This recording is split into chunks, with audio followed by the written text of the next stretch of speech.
আপনি মানেন আর না মানেন, বর্তমানে এশিয়ার দ্বিতীয় সেরা দল হচ্ছে আফগানিস্তান। আপনি যতই আফগানিস্তানকে নিয়ে হাসি ঠাট্টা করেন না কেন, তারপরেও আপনাকে মানতে হবে বর্তমানে এশিয়ার দ্বিতীয় সেরা দল হচ্ছে আফগানিস্তান।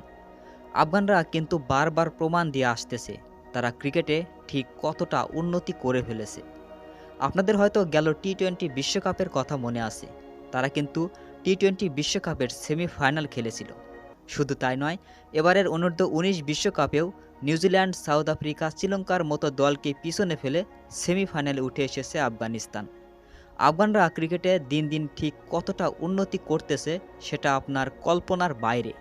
এখন যদি আফগানিস্তান বিশ্ব চ্যাম্পিয়ন হয়, তাতেও কিন্তু অবাক করার মতো কিছু থাকবে না, কারণ তারা বর্তমানে যে কোনো সময় যে কোনো দলকে হারাতে সক্ষম। দেখা যাক এবারের অনূর্ধ্ব-19 বিশ্বকাপের শেষ পর্যন্ত কারা চ্যাম্পিয়ন হয়। দর্শক, ভারতের পর বর্তমানে এশিয়ার দ্বিতীয় সেরা দল কোনটা?